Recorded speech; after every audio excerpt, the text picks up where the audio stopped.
So I had a set of twins at 27, and I also have a 2-year-old right now, and I'll be 40 later on this year.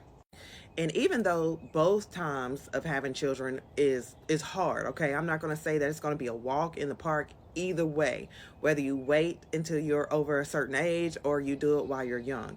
Either way, there are going to be things that you're going to have to overcome, and that's mentally, that's physically, and that's emotionally. One thing I will say is that a lot of times we think that, physically, because we have our babies younger, that there's no damage or you're going to just snap back like that, and that's just not true.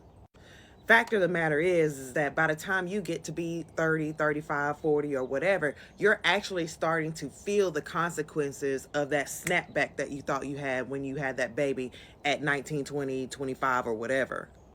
However, statistics show that the earlier you have kids, the more likely you are to live a life of poverty. Like, children is like the number one factor when it factors into women experiencing poverty. And for those of you who had your babies young and now you're 40 years old living your best life, like, don't come for me in the comments, okay? I'm telling you from a different perspective. And that perspective is called facts and statistics, okay? There's always going to be outliers in those. But anyway, back to what I was saying. Typically, a woman over 35 has access to way more resources than a 19, 20, or 25-year-old will. She's in her career. She's got some things saved. Maybe she's bought a home for herself.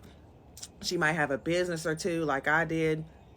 My level of freedom after having kids at 35 versus when I had the first ones at 27 years old is on a whole nother different level. Like, I'm more established, so I can afford things like, nannies if I don't have any family members that can help me out. I can afford some of the niceties that prevent me from harming myself even more physically.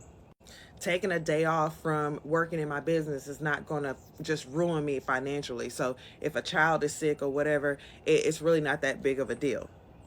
Those are things that most teenagers and 20-year-olds just do not have access to. And on top of that, I would say that the patience is just really different. At 20 years old, having a baby, I did not realize, okay, the different steps that children go through developmentally. So something like a toddler screaming, or a little baby that had colic or something, would just put me in a different mental space than it will at this point, because I expect it. I know it's going to happen.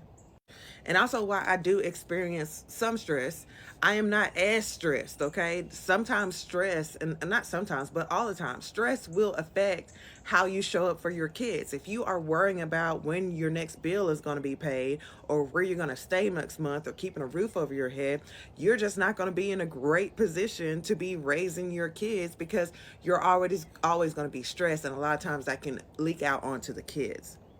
So I'm going to say this, okay? It don't matter if you have your children early or if you have them late. Just make sure that you're prepared, and absolutely make sure that you have help, because, girl, doing it alone is the ghetto.